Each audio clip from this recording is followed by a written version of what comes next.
ये जो इधर बैठे हैं हमारे दो दोस्त बैठे हैं, कल उसने टीवी पे कहा है कि खैबर पख्तूनख्वा में गवर्नर राज के ऊपर सोचा जा सकता है। इसने किस कैपेसिटी पे बात की?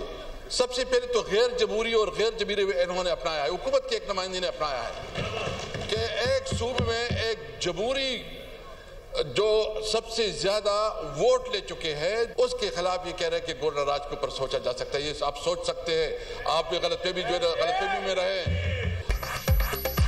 कौमी असेंबली में भी गवर्नर राज की गूंज, गवर्नर राज लगा तो मामलात आपसे संभाले नहीं जाएंगे। असद कैसर की तंबीह ऐवान में इजहार ख्याल, कहा बैरिस्टर अकील ने इशारा दिया गवर्नर राज लग सकता है। हुकूमत का नुमाइंदा गैर जमहूरी रवैया अपना रहा है, सबसे बड़ी पार्टी के खिलाफ गवर्नर राज की बात की जा रही है। गवर्नर राज के बारे में सोचना भी आपकी खाम ख्याली है, हम जमहूरी जदोजहद करेंगे।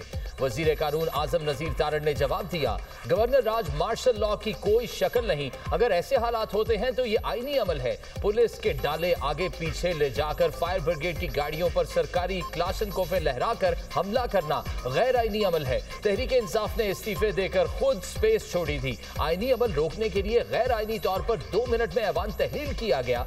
किसी को खुश करने के लिए रेड लाइन क्रॉस नहीं करनी चाहिए।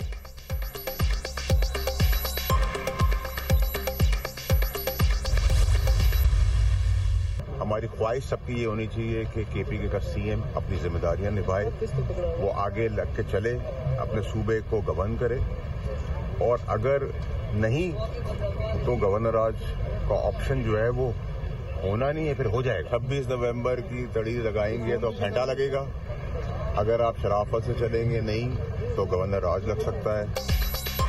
बदमाशी होगी तो गवर्नर राज, फैसल वावडा ने खुलकर बता दिया, बोले वज़ीर आला अपनी जिम्मेदारियां नहीं निभा सकता तो गवर्नर राज के अलावा कोई ऑप्शन नहीं बचेगा। ये भी कहा वो नहीं चाहते खैबर पख्तूनख्वा में गवर्नर राज लगे, ख्वाहिश है फैसल करीम कुंडी ही गवर्नर केपी रहे, अगर किसी और नाम का कुरान निकला तो वो सियासी नहीं होगा। पहले भी कहा था कि 26 नवंबर की तड़ी लगाएंगे तो घंटा लगेगा। बानी से मुलाकात की ख्वाहिश है तो दीवार पर टक्कर मारते रहे, सदर और वज़ीर आज़म के साथ मिलने से पीटीआई का मसला हल हो जाएगा। हर मसले की चाबी सदर आसिफ अली जरदारी के पास होती है।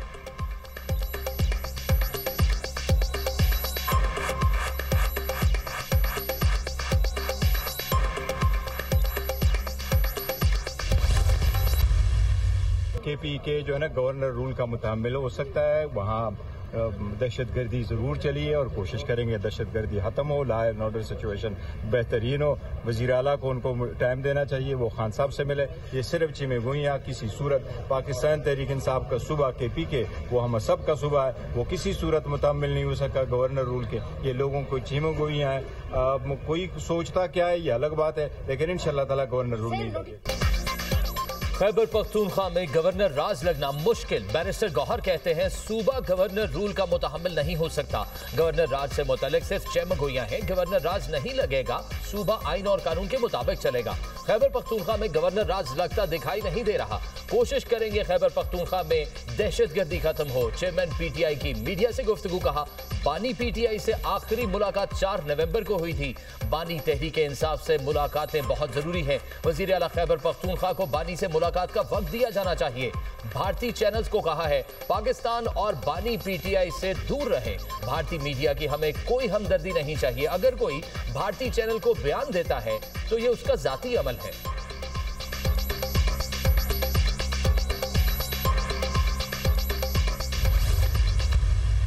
उन्होंने इररिस्पॉन्सिबल स्टेटमेंट दी कि हम पब्लिक को यूज करके और नेशनल असेंबली और सेनेट की कार्रवाई को चलने नहीं देंगे। ये 2014 से भी हम इस चीज से गुजर चुके हैं, तब भी मुकाबला किया था और अब भी इसका मुकाबला करने के लिए तैयार हैं। ये मेरी जिम्मेदारी है कि मैं प्रोटेक्ट करूं पार्लियामेंट को। ये अगेंस्ट द स्टेट बातें, अगेंस्ट द पार्लियामेंट बातें और स्टेट के खिलाफ ये बातें करना गैर मुनासिब है, तो इसको इंशाअल्लाह हम रोकेंगे। कौमी असेंबली में हुकूमत और अपोजिशन में गर्मा गर्मी और नोक झोंक। स्पीकर कौमी असेंबली का जारहाना अंदाज रियासत और कौमी असेंबली के मुखालिफिन को मुंह तोड़ जवाब देने का ऐलान। सरदार रियाज सादिक ने कहा, कल एक रुकन ने गैर जिम्मेदाराना बयान दिया। मेंबर ने स्पीकर की कुर्सी तक जाने की धमकी दी। पार्लियामान की कार्रवाई रोकने की भी धमकी दी। रुकने असेंबली शौक पूरा कर ले, पार्लियामेंट में खलल डालने की इजाजत नहीं देंगे। मेरी जिम्मेदारी है कि पार्लियामेंट का तहफ्फुज करूं। 2014 में भी मुकाबला किया, अब भी करेंगे। स्पीकर हुकूमत और अपोजिशन अरकान को एक साथ बिठाने के ख्वाहिशमंद। दोनों लॉबीज में गैर मुतल्लिका अफराद के बैठने पर पाबंदी लगा दी। बैरिस्टर गौहर ने कहा, महमूद खान अचकज़ई 30 साल से आप लोगों के साथ थे, हमारे साथ सिर्फ 1.5 साल हुआ है। क्या ये जमहूरियत है कि जो आपके साथ इत्तफाक करे वो ठीक, वरना गद्दार। शुमाइला राना ने महमूद अचकज़ई के बयान के खिलाफ करारदाद पेश कर दी। स्पीकर का करारदाद पर वोटिंग न कराने का फैसला।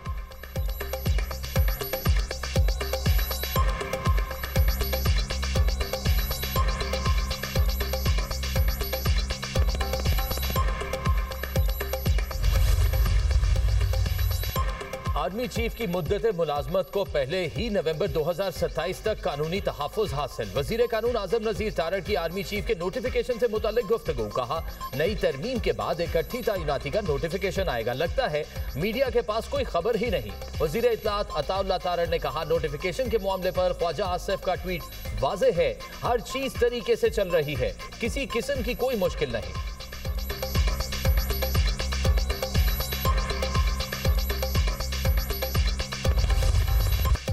कराची में खुले मैन होल ने एक और नन्ही जान निगली। नीपा चौरंगी पर मैन होल में गिरने वाले 3 साला इब्राहिम की लाश 14 घंटे बाद मिली। रेस्क्यू हुकाम का कहना है, लाश जाए हादसा से आधा किलोमीटर दूर नाले के टर्निंग पॉइंट से मिली। इब्राहिम की लाश शहरियों ने खुद नाले से निकाली। शहरी इंतजामिया लाश निकालने के दावे करती रही। कमसिन बच्चे के वालिदैन गम से निढाल। बच्चा रात 10 बजे खुले मैन होल में गिरा।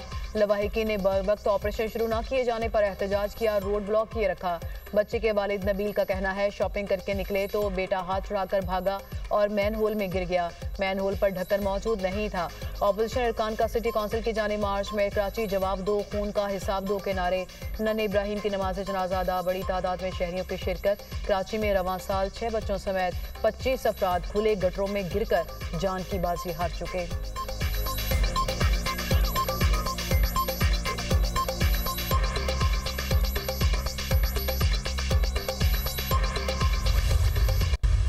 कुछ तो जिम्मेदारी दे, कोई तो पनिशमेंट हो।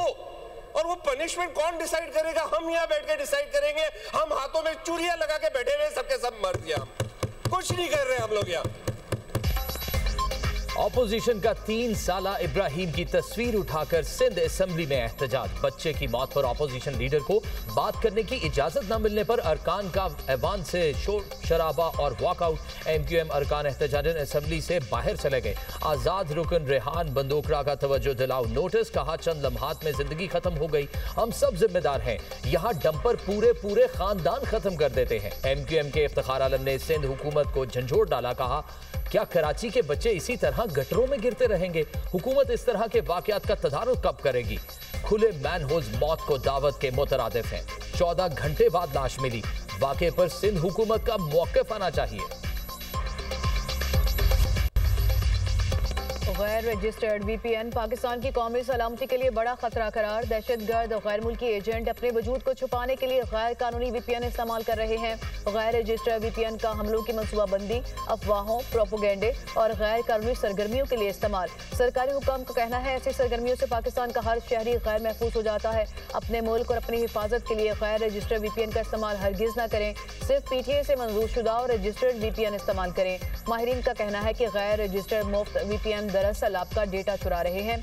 ज्यादातर मुफ्त VPN महफूज नहीं होते, वो आपको ही प्रोडक्ट बनाकर बेचते हैं। बहुत से गैर रजिस्टर्ड VPN हैकर्स गैर मुल्की इदारों और जराइम पेशा नेटवर्क से कंट्रोल में होते हैं। अरबों रुपए के टैक्स और फीस बैरून मुल्क मुंतकिल होती है।